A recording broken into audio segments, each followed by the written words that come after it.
सच्चिदानन्दरूपाय विश्वोत्पत्त्यादिहेतवे तापत्रयविनाशाय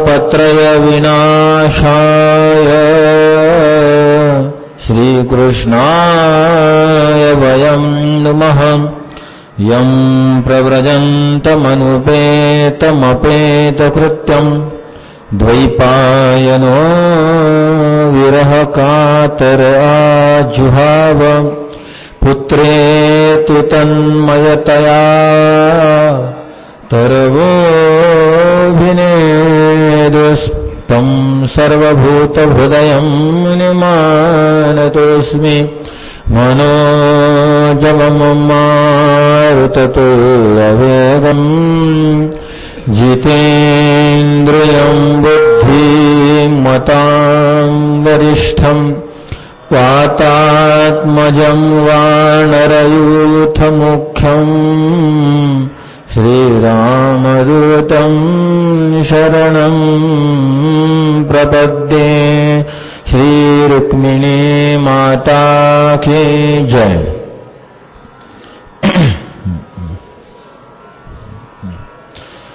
श्रेयसां यद्भवेत् श्रेयः पावनानां च पावनं कृष्णप्राप्तिकरं शश्वत साधनं तद्वद अधुना। पूजनीय श्री व्यासजी महाराज प्रणीत श्रीमद भागवत महात्म्यातील प्रथम अध्यायातील 7म श्लोकाच्या संबंधात गेल्या 2 दिवसापासून आपण चिंतनरत आहोत। 6 श्लोकामध्ये श्री शौनक महाराजांनी 2 प्रश्न विचारलेत। महाराज, या घोर अशा कलियुगामध्ये एकच प्रश्न विचारला, घोर अशा कलियुगामध्ये असुरतेला प्राप्त झालेले जे जीव आहेत यांच्या शुद्धीसाठी कोणत्या प्रकारचं असं साधन आहे, आणि यानंतर परत अशा पद्धतीची साधना आम्हाला सांगा अशी विनंती या 7म श्लोकामध्ये श्री शौनकजी करतात की श्रेयसाम यद भवेत श्रेयः, जे श्रेयांचं सुद्धा श्रेय असेल। श्रेय म्हणतात कशाला, या संबंधाने आपण नचिकेता आणि यम महाराज या दोघांचा संवाद अभिव्यक्त केला। वडिलांनी नचिकेताला दान दिलं, नचिकेता यम महाराजांजवळ आले, 3 दिवस द्वाराशी बसले। 3 वराचं वरदान यम महाराजांनी दिलं। पहिल्या वरामध्ये वडिलांचं समाधान, दुसऱ्या वरामध्ये अग्निविषयीचा प्रश्न आणि तिसऱ्या वरामध्ये आत्मतत्वाविषयीचा प्रश्न नचिकेताने विचारला। या प्रश्नाचं उत्तर देण्यासाठी म्हणून यमराजाने बरेचसे प्रलोभन नचिकेताला दिले। त्या सगळ्यांना यांनी ढकललं आणि नृपनापित पुत्र न्याय या न्यायाने नचिकेता आपल्या सिद्धांतावर दृढ राहिलेत। आणि नचिकेता आपल्या सिद्धांतावर दृढ राहिल्यामुळं त्यांची चांगली परीक्षा झाली। आणि परीक्षा झाल्यानंतर यम महाराज प्रसन्न होऊन त्यांना सांगायला सुरुवात केली की 2 मार्ग आहेत, एक आहे श्रेय आणि दुसरा आहे प्रेय। जे धीर बुद्धीचे आहेत ते श्रेय मार्गावलंबी असतात आणि जे मंद बुद्धीचे आहेत ते प्रेय मार्गावलंबी असतात। आणि माझ्या एवढ्या सगळ्या चर्चेवरून ध्यानात आलं की तू प्रेय मार्गाचा नाही, तू श्रेय मार्गाचा अधिकारी आहेस। म्हणून मी तुला श्रेय मार्ग सांगणार आहे। श्रेय आणि प्रेय याच्या जोड्या आपण काही काल प्रतिपादन केल्यात। वेन प्रेय मार्गे, अंगपृथू श्रेय मार्गे, ददीची श्रेय मार्गे, पिप्पलात प्रेय मार्गे, रावणाधिक भावंड प्रेय मार्गे, विभीषण हा श्रेय मार्गे। जे अल्पबुद्धीचे आहेत, अविवेकी बुद्धीचे आहेत ते प्रेय मार्गाचा अवलंब करतात आणि देवाच्या समोर उभं राहून वा भगवंताची साधना करून संसारातल्याच विषयाची याचना मागणी भगवंतासमोर करत असतात। हा विचार आपण काल करून गेलो, पण आज आपल्याला विचार करायचा आहे श्रेयांचं सुद्धा श्रेय सांगा, ज्यातून मोक्ष मिळून राहिला, ज्यातून मोक्षाची प्राप्ती होते, मुक्ती मिळून राहिली, त्या मार्गाला श्रेय मार्ग म्हणतात। पण इथं तर श्रेयसामपि श्रेय, श्रेयांचं सुद्धा श्रेय पाहायचं आहे। आता मुक्तीच्या पलीकडे असं का आहे बरं की ज्यामध्ये आपल्याला श्रेयाचं सुद्धा श्रेय पाहण्याचा लाभ अशा प्रकारे मिळेल। तर याचं उत्तर आपण थोडक्यामध्ये काल देऊन गेलो होतो. त्याचा थोडासा विस्तार आपल्याला करायचा आहे. महाराज, मुक्तीच्या वर सुद्धा भक्ती आहे. मुक्तीला सुद्धा कोणीतरी अधिकारी आहे की जो मुक्तीला आपल्या ताब्यात घेतो. आमच्या भक्तिशास्त्रात तर असं चिंतन येतं की हे मुक्ती बिक्ती आम्ही काही मानत नाही. याला ज्या पांडुरंगाजवळ, ज्या कृष्णाच्या जवळ अंगाखांद्यावर आम्ही खेळतो, त्या पांडुरंगाच्या पायापासून मुक्ती अशी झरत राहते, झरण्या लागतो. झरा ज्या ठिकाणी आहे असं काही आहे का जिथं झरा आहे तिथं सकाळी पाणी प्यावं, जिथं झरा आहे तिथं दुपारी पाणी प्यावं, जिथं झरा लागलेला आहे म्हणजे विहीर आहे थोडक्यात झरा म्हणण्यापेक्षा, तर जिथं विहीर आहे तिथं असं काही नाही. विहिरीत पाणी असतंच, कधी प्या बस आणि मजा मारा. वावरामध्ये शेतामध्ये इकडं तिकडं उड्या मारत राहा, ताण लागली की विहीर आहेच आहे. तसं हे मुक्ती म्हणजे आमच्या पांडुरंग रूपी न आटणाऱ्या विहिरीला लागलेलं एक पाणी आहे आणि त्या आम्ही काय कधीही पिऊ. त्यामुळे मुक्तीचं आम्हाला काही एवढं आकर्षण नाही. अब तो बंध मोक्ष की इच्छा व्याकुल कभी न करती है. बंध तर सोडूनच द्या, आम्हाला मोक्ष प्राप्त व्हावा ही सुद्धा इच्छा आमच्या अंतःकरणामध्ये कधीच निर्माण होत नाही आणि आमच्या अंतःकरणाला कधी व्याकुल करत नाही की आम्हाला मोक्ष मिळावा. एक तर वाक्यच आहे, बंध मोक्ष इच्छा पिशाचनी जब तक करती मन में वास तब तक शुद्ध प्रेम का मन में तनिक न होत विकास. याचा अर्थ असा झाला, जोपर्यंत आपल्याला पिशाची झोंबलेली आहे, भूत जोपर्यंत लागलेला आहे, तोपर्यंत आपण जे आहो ते काम करू शकतो का. समजा मी आहे पुरुषोत्तम, मला लागला भूत, तो लागला तमिळी, तुम्ही जर मला पुरुषोत्तम म्हणायला लागले, मी अल्लम्मा अपल्लम्मा काहीतरी बोलत राहील. म्हणजे जोपर्यंत भूत लागलेला आहे तोपर्यंत त्या व्यक्तीवर त्या भूताचाच अधिकार असतो. तो व्यक्ती दुसरं काहीच नाही करू शकत. एकदा आम्ही सहज या दत्ताचं ठिकाण शनी शिंगणापूर जवळचं काय देवगडला सहज गेलेलो, जवळ कीर्तन होतं. मग ते लोक म्हणले बा चला दर्शनाला शनी शिंगणापूरला जाऊ. म्हणलं ठीक आहे आणि दोन्ही ठिकाणी जाऊ.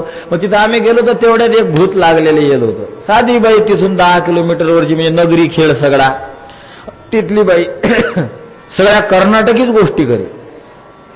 तिला कर्नाटक नावाचा प्रांत आहे. तिला जर भूत गेल्यावर विचारलं का ग कर्नाटक कुठं आहे तर म्हणते काय माहित, पण इंग्लंडमध्ये आहे असं ऐकलं. म्हणजे माझा खरा आहे खोटा मला पुढचं माहित नाही, पण का ग कर्नाटक कुठं आहे म्हणजे बा एवढं तर काही पक्क सांगू शकत नाही म्हणे, पण इंग्लंडमध्ये आहे म्हणतात बुवा. माझा कर्नाटक इंग्लंडमध्ये आहे म्हणणारी तिला माहित आहे कर्नाटक कुठं आहे.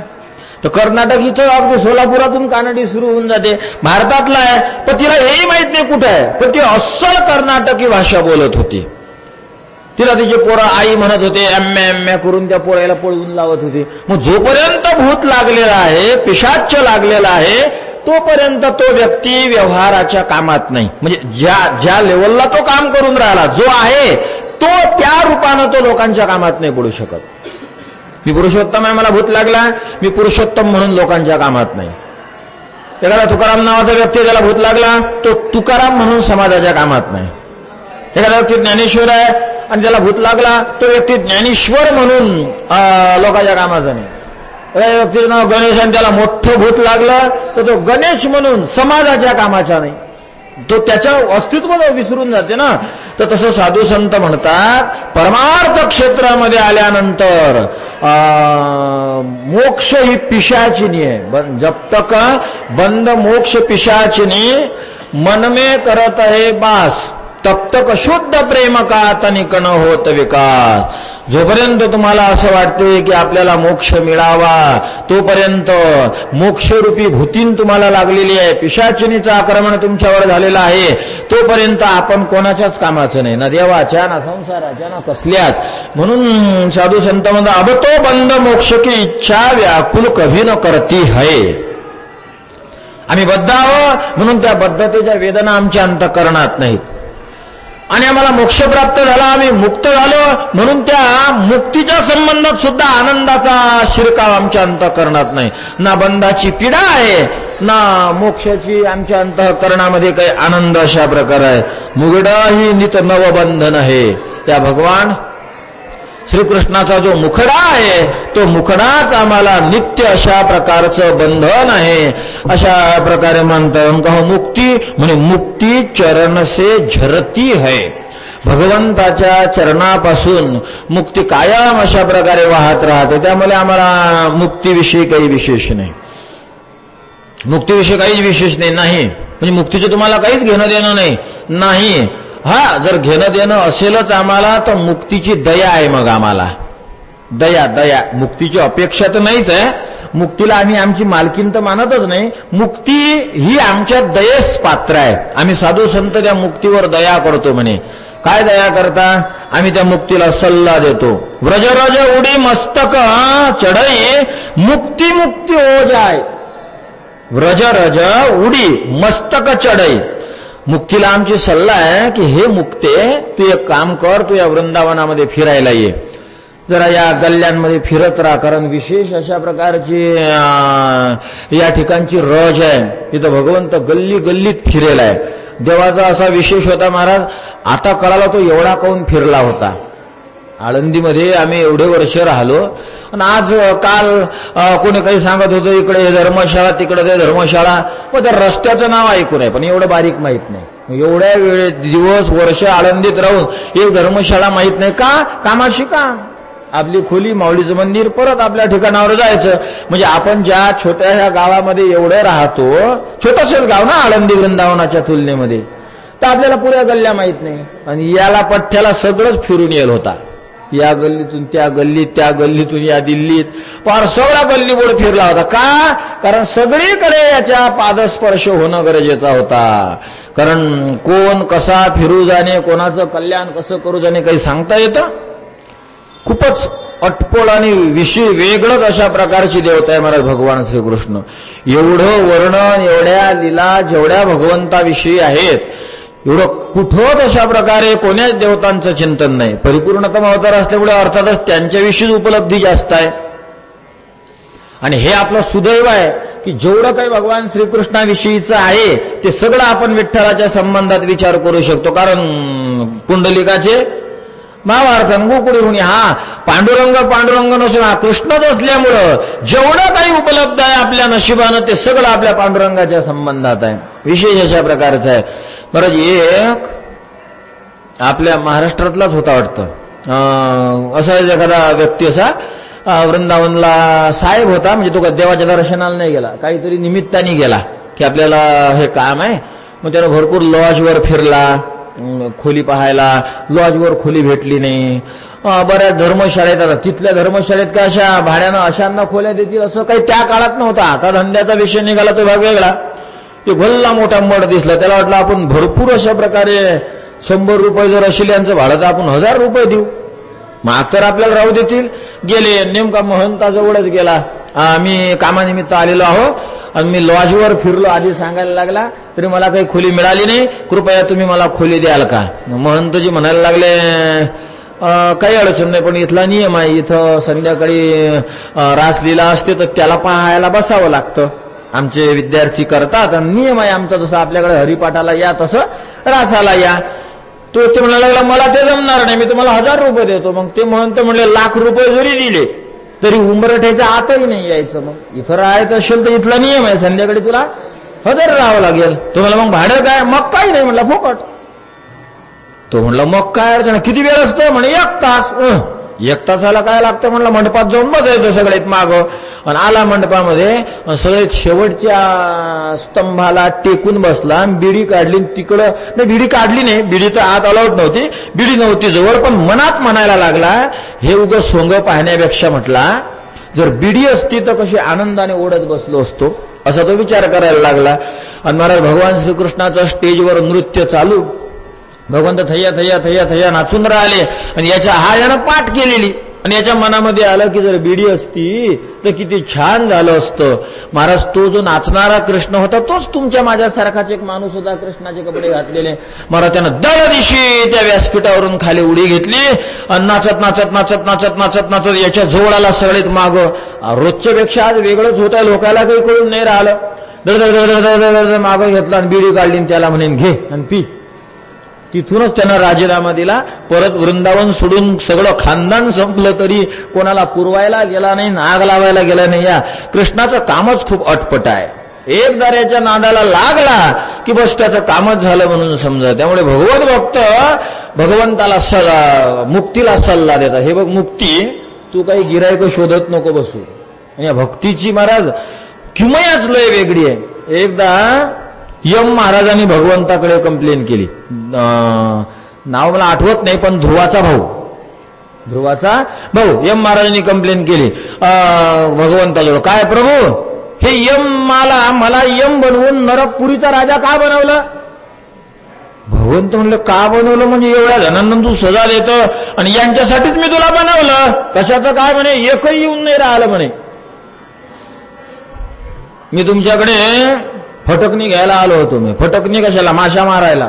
कोणी येऊनच नाही राहिलं, मी करू काय तिथं? मग भगवंताला कळालं की ध्रुवाचा भाऊ, त्याचं नाव आठवत नाही महाराज, त्यानं हरिभक्तीने असं विश्व ढवळलं की कोणी यमपुरीत जात नव्हतं. मग भगवंताने सांगितलं, इथून 8,000 वर्षांनी तो मरेल आणि तो मेला की मग तुझ्या यमपुरीत यायला सुरू होतील. तर लोक तुला काय फॅमिली टूर काढायचे असतील, यम महाराजाला सांगितलं तू ये फिरून. नावच नाही, पापाचे ऐशे केले. पापाचं नाव नाही मारत ध्रुवाच्या भावाने. यमपुरी ओस पाडली. भक्तीची शक्तीच काही आगळी वेगळी आहे, सोपी आहे करायला, खूप विशेष अशा प्रकारचं आहे. तर आमची भक्तांची या मुक्तीला सल्ला आहे की मुक्ते, तू काय गिरायक शोधत नको बसू. यमाला नाही भेटून राहिलं, तुला काय भेटायचं? तू का यमाला म्हणजे थोडासा पापी भेटत नाही, तुझ्या मुक्तीच्या कोण नांदायला लागायलाय? तर तू काही हे नको करू, एक काम कर, व्रज रज उडी मस्तक चढाई. व्रजामध्ये येऊन व्रजाची रज उडून जर तुझ्या मस्तकाला लागली, मुक्ती मुक्त होई जाय. मुक्तीला सुद्धा मुक्ती प्राप्त होईल. माझा खरं सांगा, मुक्ती जर श्रेय आहे तर भक्ती श्रेयाचं श्रेय आहे की नाही? शौनक महाराज तीच म्हणून राहिले, यत श्रेयसाम श्रेय. श्रेयाचं श्रेय मला सांगा. तर भक्ती मुक्तीपेक्षा श्रेष्ठ आहे, कारण भक्ती क्षेत्रामध्ये मुक्तीला मुक्ती भेटून राहिली. का मुक्तीला मुक्ती देण्याचं काय काम? मुक्ती कुठं बद्ध आहे ना म्हणे.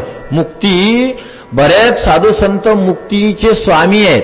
अगदी सरळ भाषेत बोलायचं झालं तर मुक्तीला बायको म्हणून स्वीकारतात महात्मे. तू काय म्हणे, मुक्ती परिणली म्हणजे काय? तिच्याशी विवाह केला. तू का म्हणे मुक्ती परिणली? नोवरी, मी तिच्याशी विवाह केला तो गोवार आहे म्हणतात. मग आता जिचा स्वामी आहे, जी परतंत्र आहे, तिला बंधन आहे. ज्याला कोणीतरी स्वामी आहे वर, त्या स्वामीच्या बंधनामध्ये आली म्हणजेच तो हिच्यावरचा झाला. तर साधू महात्मे संत मुक्तीशी विवाह करतात. एक कथा आहे पुराणांतरामध्ये आलेली. सुधन्वा हा खूप महान भगवत भक्त होता. मुक्तीला पती कसा असतो या संबंधात, आणि सुधन्वाने आपल्या राज्यामध्ये ऐलान केलेलं होतं की आपल्या नगरीमध्ये कोणीच दुसरं लग्न करणार नाही. मग खूप लवकर जरी पत्नी मेली तरी तो तसाच राहणार, लवकर पती मेले. आणि त्यांचे आंतरिक अधिकारी खूप छान होते. पुऱ्या नगरीचा नियम होता, बहुपत्नी कोणीच नव्हतं, प्रत्येकाने एकच पत्नी. आताच्या काळात तो नियम करायचं कामच नाही. पहिलीच पत्नी असं शिकून जाते की दुसरी करू नको. जरी समजा मेली, काही घटस्फोट झाला, तर पहिली शिकवून जाते की दुसरीच्या नादाला लागू नको. पहिला शिकवून जातो, पण आता काळाच्या ओघाबिघानुसार दुसरं लग्न करावं लागतं, तो भाग वेगळा. आमच्या जवळ गाव आहे, त्या गावात एका माणसाने या काळात 9 पत्न्या केल्या. एकाने 7 केल्या, एकाने 4 केल्या. मग 2-3 तर दगड उचलला की दिसतात.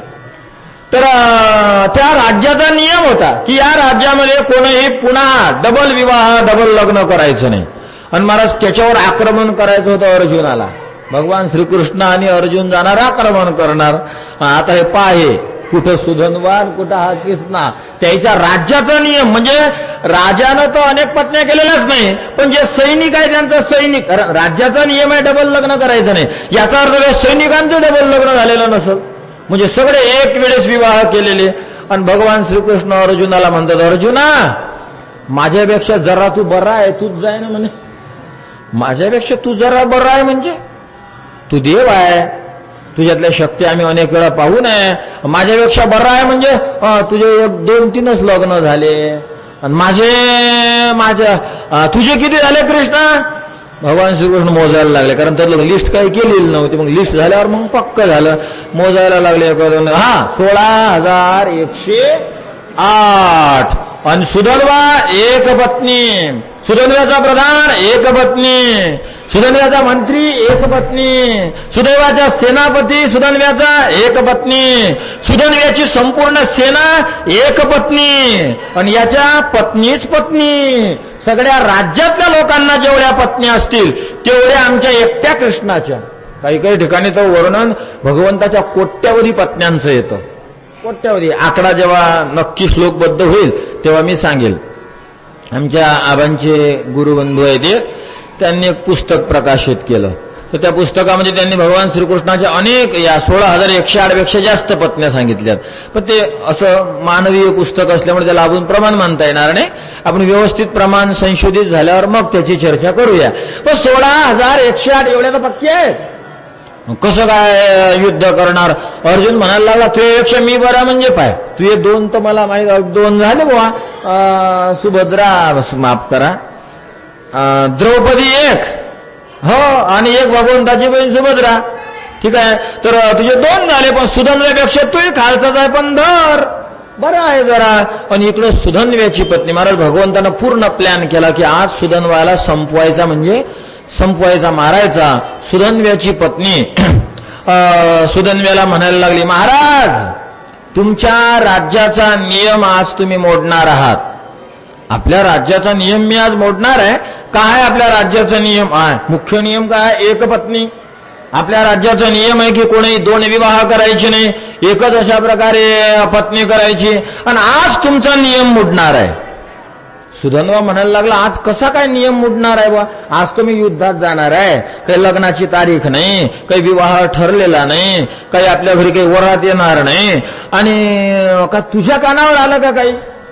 पण नक्की तू बिनधास्त राहा. तुझ्या कानावर जर काही आलेलं असलं आणि मला जर विवाहाचा प्रसंग आला तर तू बिनधास्त राहा, मी दुसरं लग्न करणार नाही. पण पत्नीच्या चेहऱ्याकडे पाहता ती तर हसून म्हणून राहिली.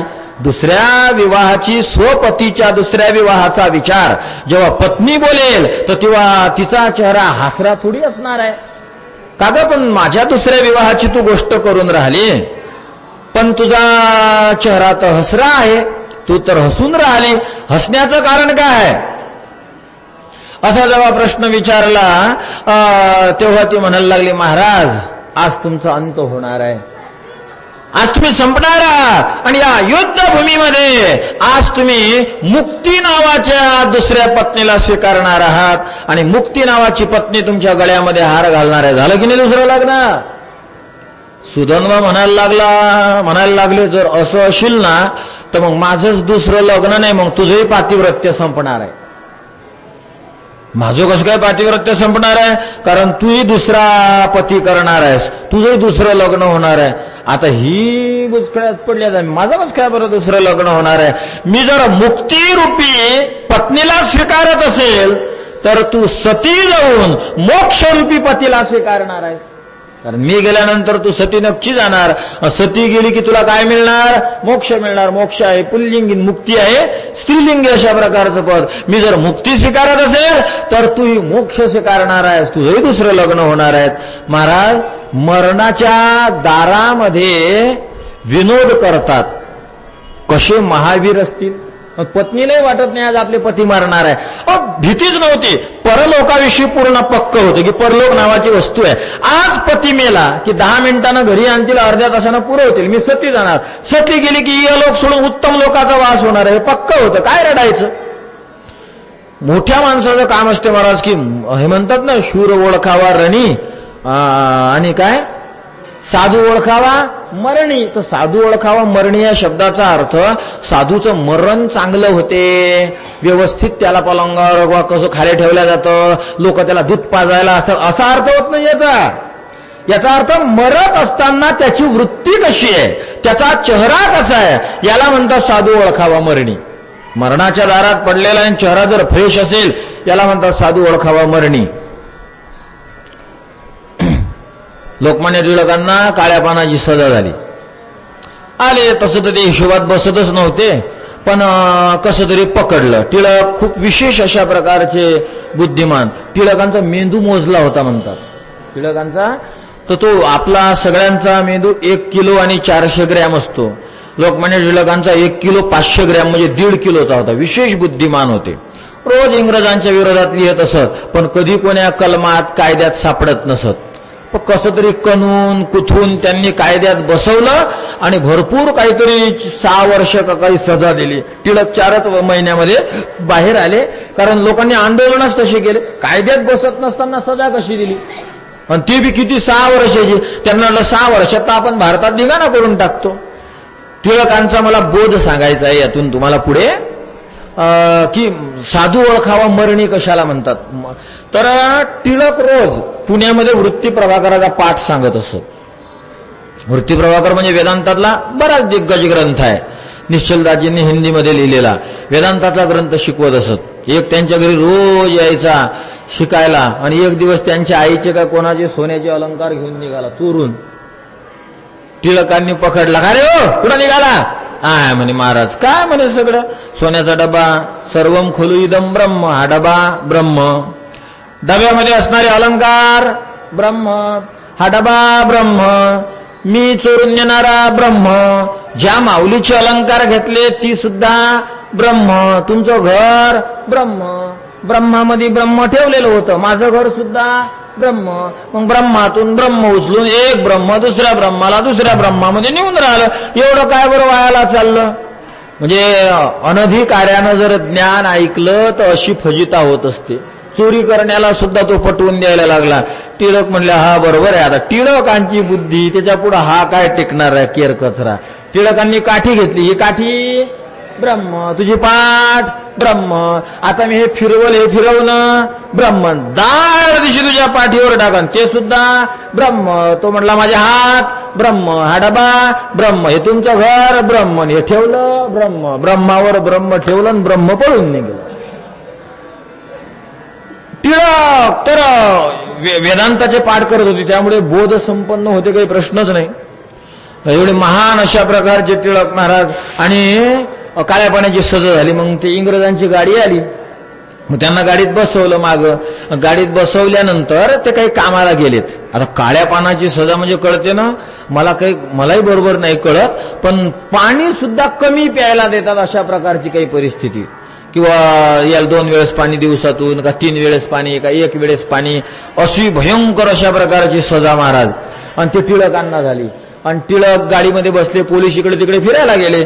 फिरून येतात तर टिळकांनी ते वरचं धरून टिळक झोपून घोरून राहिले. घोरून याला म्हणतात साधू ओळखावा मरणी.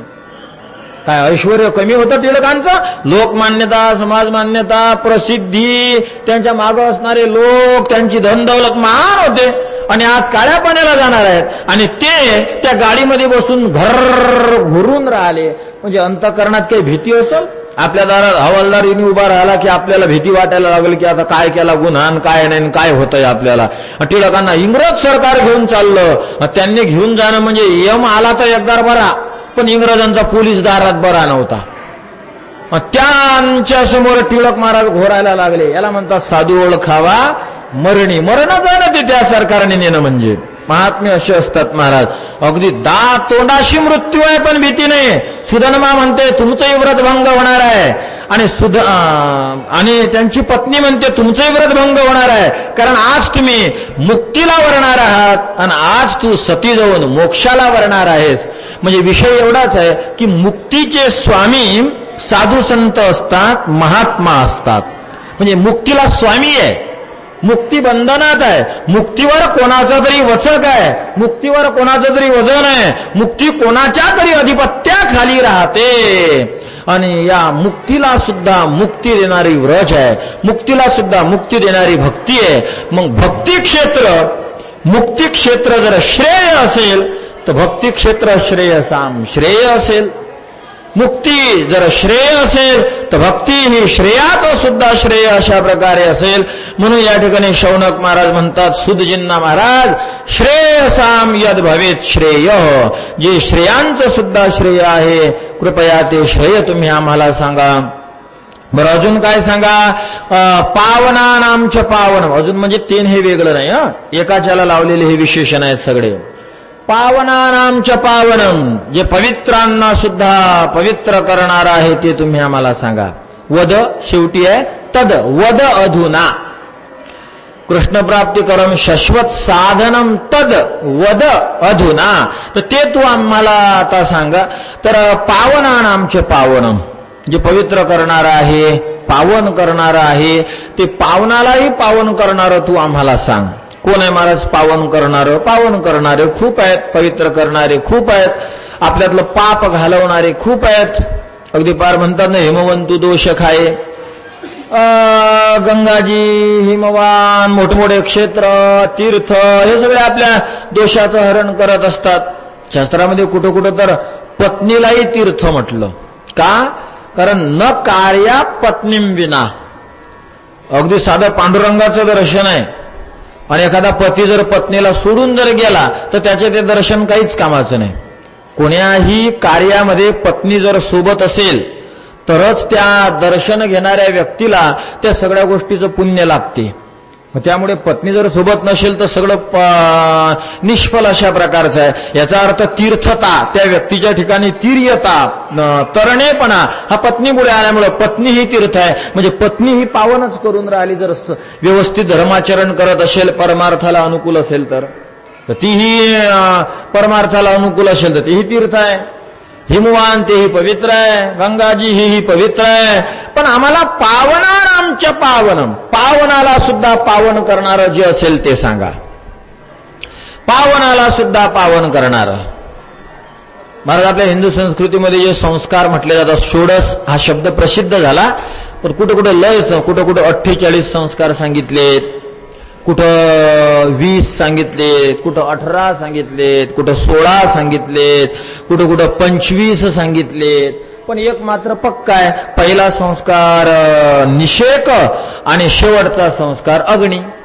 म्हणून महाराजांनी वर्णन केलं, निषेकादि श्मशानांतो मंतैर्यस्य उदितो विदे तश्च शास्त्रेधिकारोस्मिन ज्ञेयो नान्यस्य कस्यचित. कोणाचा अधिकार आहे शास्त्रामध्ये? ज्याचे संपूर्ण संस्कार हे झालेले आहेत क्रमाक्रमानं. संस्काराशिवाय व्यक्ती पवित्र खऱ्या अर्थानं होत नाही. म्हणजे संस्कार हे आपल्याला पवित्र करणारे आहेत, पण संस्कारही पावनानाम पावन नाही. आपण पावनाच्या क्षेत्रात सध्या वावरून राहिलो. जे षोडश संस्कार असतील, 48 संस्कार म्हणा, 25 म्हणा, कोणी 18 म्हणत असेल 18 म्हणा, काही काहींनी 9-10 संस्कार सांगितले ते संस्कार म्हणा. हे संस्कार आपल्याला पवित्र करतात, हे संस्कार आपल्याला पावन करतात, पण पावनाला पावन नाही करत. जो अपवित्र आहे त्याला पावन संस्कार करतात. पण आम्हाला तुम्ही असं सांगा की जे पावनाला पावन करत असेल. संस्काराचं वर्णन आहे तुम्हाला शास्त्रामध्ये, संस्कारो हे गुणांतराधानमुच्यते. संस्कार म्हणजे काय? चरक संहितेमध्ये वर्णन आहे, संस्कार ही गुणांतराधानमुच्यते. ज्या व्यक्तीवर संस्कार करायचे आहे त्या व्यक्तीवर दुसऱ्या चांगल्या गुणांचं आधान करणं याला म्हणतात संस्कार. संस्कार गुणांतराधानम उच्यते. दुसऱ्या गुणांचं आधान करून त्या व्यक्तीला पवित्र करणं याला संस्कार म्हणतात. पूर्वी आपण दोषी असतो, आता पूर्ण तो विषय आठवत नाही. जन्माला आला की ब्राह्मण असतो, त्याचे संस्कार झाले की त्याला द्विज म्हणतात, आणि त्याच्या शास्त्राध्ययन झालं की मग त्याला विप्र म्हणतात. ब्राह्मण, द्विज आणि विप्र श्लोकच आहे असा. जन्माने केवळ ब्राह्मणत्व, जन्माला आला ब्राह्मणाच्या पोटी तो ब्राह्मण. उपनयन संस्कार झालं, जानवं घातलं, मग त्याला द्विज म्हणावं. आणि या संस्कारानंतरही परंतु त्यानं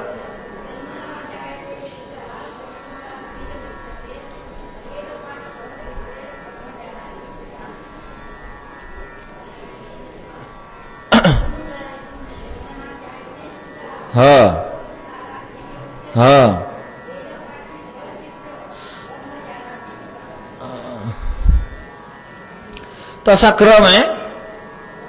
जन्मना जाय ते शूद्र, जन्माला आल्यामुळे शूद्र म्हटलं जातं. जन्मना संस्कारा द्विज उच्यते, संस्कारामुळे द्विज होतो. वेदपाठी त्याने विप्र होतो आणि ब्रह्मजानाति ब्राह्मण, आणि परमात्म्याला जाणल्यानंतर तो ब्राह्मण असा होतो. हाच असेल तो श्लोक, माझ्या दुसरा आहे माझ्या ध्यानामध्ये जरा, पण ठीक आहे. तर वेदपाठी झाला की विप्र, जन्माने शूद्र असं म्हणा आपण, काही अडचण नाही. याने द्विज झाला, शास्त्र शिकला, विप्र झाला, संस्काराने द्विज झाला, परमात्म्याचं दर्शन झालं तर तो ब्राह्मण झाला, असा क्रम आहे. पण संस्कारच हे सगळं करून राहिले ना. शूद्र होता, शूद्रावर संस्कार केल्या गेल्यामुळे तो द्विज झाला, पवित्र झाला. द्विजावर परत शास्त्र संस्कार झाले, त्यामुळे तो विप्र झाला. विप्रावर परत साक्षात्कार रूपी मोठा संस्कार झाला, एक ब्रह्म साक्षात्काराचा, तर मग तो ब्राह्मण झाला.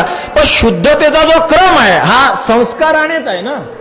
शुद्ध जो होतो, पवित्र जो होत असतो, तर तो संस्काराने पवित्र होत असतो. त्याच्यावर गुणाचं आदान केल्या जातं. वेगळा एक एक एक एक एक एक गुण वाढत वाढत वाढत जाऊन तो खरा पवित्र अशा प्रकारचा होतो, असं वर्णन केलं. कुठं कुठं असं वर्णन आहे, संस्कारोणाम स भवति यस्मिन् जाते पदार्थ भवति योग्य कस्यचिद अर्थस्य संस्कारोणाम स भवति. संस्कार त्याला म्हटलं जातं यस्मिन् जाते, जे संस्कार झाले असता, पदार्थ भवति योग्य कस्यचित, तो पदार्थ कशाच्या तरी उपयोगी होतो, त्याला संस्कार म्हणतात. एखादा सोन्याचा गठडा घेऊन आले घरी, तर तो सोन्याचा लगदा दगड कुणी बाई गळ्यात बांधेल का? नाही. मग त्याच्यावर संस्कार करायला लागतील, काहीतरी त्याला तापवावं लागेल, त्याला आकार द्यावा लागेल, त्याच्यावर काही वेगवेगळ्या डिझाईन काढावं लागतील, कानात घालायच्या लायकीचं, गळ्यात घालायच्या लायकीचं, कुठं कुठं वेगवेगळ्या पद्धतीनं रचना करण्याच्या लायकीचं होईल. म्हणजे संस्कार त्याला म्हणतात की जे झाले असता तो पदार्थ कोण्यातरी उपयोगात आणला जातो. संस्कार जोपर्यंत होत नाही तोपर्यंत तो व्यक्ती, तो पदार्थ कसल्याच उपयोगात येत नाही. बैल आहे आणि 3-4 वर्षाचा झाला की त्याला बैलगाडीला जुंपतात. हे साधं गणित एकानं ऐकलं होतं. किंवा किती वर्ष झाल्यावर जुंपतात सामान्यतः? 3लाच ना. तर 3 वर्षाचा झाला की त्याला जुंपल्या जातं. कलियुगाचं हे सांगितलं एका पुराणामध्ये की कलियुग लागलंय कसं समजायचं, जेव्हा 2 वर्ष किंवा 2 वर्षाच्या आत एखाद्या बैलाला बैलगाडीला जुंपल्या जाईल तेव्हा समजायचं म्हणजे कलियुग लागलं. म्हणजे अन्याय आहे तो. याचा अर्थ आता 3 आहे म्हणजे बरं आहे, 3च्या खाली जेव्हा जेवढे जेवढे येत राहाल तेवढं कलियुग जवळ आलं म्हणून समजायचं. याचा अर्थ 2 वर्षापर्यंत जर बैलाला जुंपलं तर समजा कलियुग भयंकर झालेला आहे. असं तर काही सहसा करून होत नाही. आता 3 वर्षापासून जुंपल्या जाईल. एका जणानं ऐकलं की बैल 3 वर्षाचा झाला की त्याला बैलगाडीला जुंपल्या जातं. आता त्याला बाकीचं काही माहित नाही, कुठेतरी परदेशात शिकायला गेलेला आला आणि एक बैल झाला 3 वर्षाचा, त्याला वाटलं झाला 3 वर्षाचा, नातला होता आधीच, त्याला व्यसन घातलेलं होतं. घेतली बैलगाडी, झोपला त्याला 3 वर्षाचा बैल आणि बसला बैलगाडीवर. आता ते छकडं जुंपलेलं साधं, 3 वर्षाचा बैल जुंपला. आता खरं सांगा तो बैल या बैलाला ठिकाणावर ठेवील का? त्याला ते कस्तुरी वाटायला लागलं ना, जो धडांग धडांग धडांग धडांग उड्या मारायला लागला. त्या छकड्याचं चाक कुणीकडं, याचा पाय कुणीकडं, त्या छकड्याचं झुपाळ कुणीकडं, याची मान कुणीकडं, याचा हात कुणीकडं. मग आता तो 3 वर्षाचा झाला नाही का? सांगितलं काय होतं पूर्वजांनी, 3 वर्षाचा झाला की त्याला बैलगाडीला म्हणजे छकड्याला तुम्ही जुंपू शकता. 3 वर्षाचा झाला, तारखेनं हिशोब केला मी 3.25चा झाला. 3 वर्षाचा 3.25 वर्षाचा झाल्यावर जुंपल्यावर सुद्धा का बरं हा असा करतो? अरे डायरेक्ट जुंपण्याच्या योग्य होत नसतो, त्याच्यावर संस्कार करावे लागतात.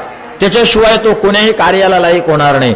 पहिल्यांदा महिना 15 दिवस त्याच्या नुसतं एखादं जुंपणंच ठेवावं लागतं, तसा मोकाट पडू द्यावा लागतो. काही काही तर नुसतंच काहीच नाही, एक दोर त्याला इकडून इकडून लाकडं बांधून देतात की त्याला तेवढ्याची तरी सवय झाली पाहिजे. 8-15 दिवस ते, नंतर छोटंसं छकडं, म्हणजे संस्कार करत करत त्याला योग्य केल्या जातं. संस्कार जोपर्यंत होत नाही तोपर्यंत व्यक्ती कोण्याच गोष्टीच्या लायक होत नाही. जे लायक बनवते त्याला संस्कार म्हणतात. संस्कारोणाम स भवति यस्मिन् जातो पदार्थो योग्य कस्यचित भवेत. कशाच्या तरी योग्य होण्यासाठी संस्कार लागतात. हे संस्कार म्हणजे शुद्ध करतात, पवित्र करतात, पावन करतात. मग हे 16 संस्कार म्हणून प्रसिद्ध आहे. कुठं कुठं काही काही स्मृत्यांमध्ये 25 संस्कारांचं नाव येतं. पहिला संस्कार मानला तो गर्भाधान, दुसरा पुंसवन. शास्त्राने या प्रत्येक संस्काराचे मंत्र अशा प्रकारे सांगितले. निषेकादी श्मशानांतो. निषेक शब्दाचा अर्थ होते गर्भाधान. याची विशिष्ट अशा प्रकारचे मंत्र आहेत. आणि शेवटाय स्मशानांत. स्मशानातले संस्कार ते अंत्यसंस्कार. मग तिथून जेवढे संस्कार पुढे आहेत ते अंत्यसंस्कारामध्येच मोजले जातात. कारण स्मशानात संस्कार झाले की परत संस्कारच करत नाही असं नाही ना. मग परत पाणी धरणं, नाशिकला जाणं, त्याचे हे करणं, कोणी काशीला जातं, परत क्रिया राहतातच ना पुढे. म्हणजे संस्कार संपले असं नाही. पण मात्र ते सगळे संस्कार अंत्यच आहेत ना. म्हणजे याचा अंत झाल्यानंतरच करून राहिले ना. जिवंत आहे आणि बापाचं तेरवं घातलं असं कधी होतं का? म्हणजे हे संस्कार अंत्य आहेत. एकदा नारदानी केलं होतं असं. बाप जिवंत म्हणजे ब्रह्मदेव काय मेले थोडी, आणि घातलं श्राद्ध. ब्रह्मदेवाचे चिरंजीव नारद चालले बद्रिकाश्रमावरून चालले होते वाटते, आणि खाली भरपूर पिंडदान, काही भाताचे गोळे आणि बिडे दिसले. आता हे नवीन नवीन, यांना काही कर्मातलं माहित नाही. उतरवलं विमान खाली, आणि तोंड घालायचं काम म्हणजे नारदाचं मुख्य मेन. नारदाचं कंसातलं नाव आहे तोंड घाले. आणि असं काही गोंगार दिसला की नारद येणार. नारदाचं वर्णन केलं डायरेक्ट महाराज गर्ग संहितेनं. नारद कोलाहल प्रिय. भांडणं बिंडणं असले की नारदाला खूपच आवडतात म्हणे. कोलाहल प्रिय. ते काही दिसलं त्यांना भांडण, खाली भरपूर लोक दिसले, नारदांना वाटलं उतरून पाहू, आपल्याच्यानं वाढलं तर वाढलं, नाही तर मग चालले घरी. कमी तर करायचंच नसते, बघूया प्रयत्न करून. एक दंत कथा सांगतात. ब्रह्मदेव निघले म्हणतात बाजाराला. म्हणजे काय, ब्रह्मदेव बाजाराला जाणार पण धरा दंत कथा आहे. ब्रह्मदेव निघले बाजाराला नारदजीला. नारदजी ब्रह्मदेवाला म्हणते, बाबा काय मी येणार आहे बाजारात. अरे नारू, प्रेमानं असंच म्हणत असतील की नाही. अरे नारू, अरे गर्दा असते बाजारात, आणि आता तर लयच गर्दा आहे, मी तुला नाही नेणार. काय नाही बाबा मी येणार. काही नाही बाबा मी येणार. अरे पोरं चोरून नेतात, हा बाजार लय वेगळा आहे. पण पोरं, तुमचा पोरगा चोरूनच नेऊ शकत नाही बाबा. दुसऱ्याचे पोरं नेतील, तुमची माझा का नाही नेणार रे? कारण दुसऱ्या बापायला एकच तोंड असते, ते पुढे पाहतील, मागं पोरगा चोरून नेल्या जाईल. तुम्हाला 4 मस्तक आहे, तुमचं सगळीकडे नजर राहील, कोण मला हात लावणार आहे? ब्रह्मदेवाला वाटलं हा काय ऐकणार नाही, भाऊ चल हे घे पिशवी. पण हा बाय बरं भांडण लावायचे धंदे करत असतं. घरी आमच्या दोघांचं किती वेळ लावून देतं, तर ते तिथं बाजारात गेल्यावर भांडण नाही लावून द्यायचं. नाही बाबा मी काही करणार नाही, एकदम निवांत गपचूप बसणार आहे म्हणे. ठीक आहे बाबा, आता एवढा गपचूप बसायचे वचन देतं तर चाल बाबा. मग चल नारू. दिली पिशवी हातात. आले नारदजी एका चांगल्या होलसेलच्या दुकानावर. ब्रह्मदेव बाजार करायला बसले, आता काहीतरी घेऊया उभे होते. तेवढ्यात नारदजीला एका खुर्चीवर बसून दिले. बघ इथल्या इथं निवांत बसायचं, हाल डोल करायची नाही, विचार कर जरा हल्ला कधी तर. नाही बाबा काही विचार करायचं मला काम पडत नाही. कारण आपलं असं आहे, आपण विचार कधीच करत नसतो, आपण दुसऱ्याला विचार करायला लावत असतो. तुम्ही काय आपलं टेन्शन नका घेऊ. ब्रह्मदेव म्हणले बरं आहे वा. तरी एक मस्तक ब्रह्मदेवाचं स्पेशल नारदाला दिलं होतं. कारण हे काही करूच ना, कारण याचं एक मस्तक असं आपल्या 4 मस्तकाला आवरत नाही. मग आज कमीत कमी एक तर देऊ द्या त्याला. त्याच्याकडे पाहत होते, आणि असं रटकं होतं एक पोतं झाकून ठेवलेलं. नारदजी खुर्चीवर बसल्या बसल्या पाहतात, हे काय? ब्रह्मदेव म्हणतात नारू. परत पुढे पाहात, परत रटकं काय काय याच्या खाली झाकलेलं. ते झाकलेलं असलं की माणसाला अधिक उघडून पाहावं वाटतं. मग खूप मोठी कथा आहे, पण ते बिभत्स आहे, नको सांगायला. झाकलेलं असतं की अधिक मनुष्याला उघडून पाहावं वाटतं. ते पाहत राहिलं. शेवटी नारदाच्या नजरीत नजर घालून नारदाने रटकं असंच उचललं. एक जरा पाहिलं, गुळाची भेली दिसली. झाकून काऊन ठेली, माशा बिशा बसतील म्हणून. थोडासा गुळाचा खडा घेतला, परत रटकं झाकून ठेवलं. नारदाची ब्रह्मदेवाची काही नजर मोडली नाही. एक भिंत होती, त्या भिंतीला दिला गुळ चिटकून. आता खरं सांगा मंडळी, गुळ म्हटलं की माशा येतील की नाही? गुळ चिटकला की माशा आल्या की पाली आल्या की कोंबड्या आल्या की कुत्रे आले. कुत्रे आल्यावर अजून कोण यायचं बाकी राहते?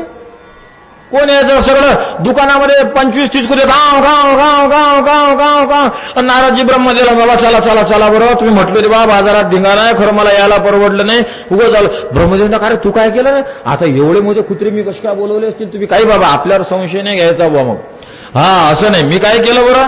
मग ब्रह्मदेवाने पाहिलं त्यानं गुळाचा खळा चिटकोईल होता, गुळाच्या खळामुळे माशामुळे पालीमुळे कोंबड्यामुळे कुत्रे, झालं सगळा धिंगाणा सुरू. याला म्हणतात नारद. निषेकात मंत्रही हा नारदजीचं सांगत होतो की पिंडदान अंत्येष्टी संस्काराविषयी बाप जिवंत असताना थोडी पिंडदान करता येणार आहे. पण नारदजीचं काय कुठं डोकं लागन, वरून जाऊन राहिले, त्यांनी गर्दा पाहाला खाली. त्यांना चला भाऊ एकमेका सहाय्य करू, हे धरू सुपंथ, जमलं वाढवता आलं तर वाढवून देऊ भांडण, नाही कमी करता आलं तर कमी करायचा प्रयत्न तर आपण कधी करतच नाही. म्हणून उतरले, खाली उतरले महाराज. तर ज्यानं त्यानं चप्प्या केलेल्या भाताचे गोळे हातामध्ये चालू असं काही करून राहिले. एक ब्राह्मणाकडे नारदजी गेले, नारायण करत. त्याला विचारतात, अरे काय तो म्हणे पिंडदान चालू आहे. हे काय असतं म्हणे, हे बापाला जीव घालत असतात. असं मग मी बी करणार आहे म्हणे, मी बी करणार आहे म्हणे. मग तो म्हणे वा ठीक आहे, आता एवढा मोठा माणूस म्हणते मी पण करणार आहे, याचा अर्थ याचा बाप मरेल असेल म्हणूनच की नाही बरं. आता त्या ब्राह्मणाला काय माहित की याचा बाप जिवंत आहे म्हणून. नारद म्हणले मग मी बी केलंच चालते का. अरे प्रश्नच नाही, करायलाच पाहिजे, नाही आपण पितृऋणातून मुक्त होत नाही. नारद म्हणले पितृऋण काय, हा ते तसंच असतं म्हणे. बरं ठीक आहे. बसले महाराजांनी पिंडदान सुरू केलं. परजानवन चप्पीन बिप्पी, वरून ब्रह्मदेव चालले. ब्रह्मदेवाने पाहिलं, हा काय करून राहिला इथं. वरून आवाज दिला, नारू थांबा, कामात आहे. ब्रह्मदेवाला वाटलं व खाली येऊन पाहतात याच्या हातामध्ये पिंड आहे. आणि मग आता बाप जिवंत असला तरी आजोबाचं पिंडदान करतायत. याचा आजोबा कोण, भगवान विष्णू. तोही बी तर अजून जिवंत आहे. आणि याची आजी कोण, विष्णूच ना, कारण त्याच्याच पोटातून त्याची माय बीन बाप बी तोच आहे. बरं झालं, याची आजी जिवंत आहे आणि याचा आजही जिवंत आहे. हा पिंडदान करून राहिला. आणि मी जिवंत आहे, माझी पत्नी जिवंत आहे. बरं पणजी म्हणावं तर पणजीला पिंडदान करण्याचा एवढा अधिकार येत नाही, हे एवढे मधले असताना. आणि हा कसा काय पिंडदान करतो. नारू बरं. मग नारूचं नाऱ्या झालं. तोही नारदजी काही ऐकायला तयार नाही.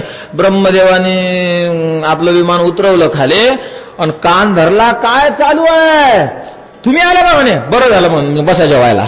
लगा पिंड खायला लावता का मला हे पिंडदान केलेले. एवढा तमोगुणी समजला, बसा जेवायला म्हणे. अहो तुम्हाला जीव घालणं चालू आणि योगा तुम्ही आले. अरे मला जीव काय घालून राहिला, हे म्हणत बा ब्राह्मण. तो ब्राह्मण राहिला पाहायला, हे तुमचे कोण म्हणे, हे आमचे पिताजी. अरे बापरे म्हणले का पिताजी जिवंत असताना पिंडदानाला आला का बरं. मग ब्रह्मदेवाने शाप दिला, तू दगडासारखा होऊन राहशील म्हणे. ते एकदम कडक दगडासारखे झाले.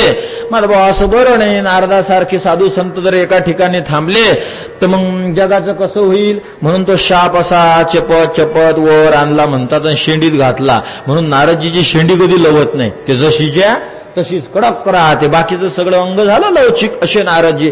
तर अंत्यसंस्कार हा जिवंत असताना नाही केला जात ना. ब्रह्मदेवाचं पिंडदान हे अंत्यसंस्कारात ब्रह्मदेव असताना कसं कराल. ठीक आहे, नारदजींना जर अंत्यसंस्कार करायचं काम पडलं तर त्यांना कधी करावं लागेल. ते ब्रह्मदेव मेला. हा ब्रह्म भोवना लोका पुनरावर्ती अर्जुन. ब्रह्मदेव तोही पुनरावृत्तीच्या मापात शीख झाला. ब्रह्मदेव मरत नाही असं काही नाही, जातात ते. अंत्यसंस्कार याला म्हटल्या जातं. ते संस्कारांचे नाव मी तुम्हाला सांगतो. गर्भाधान आहे, 25 संस्कार आहे.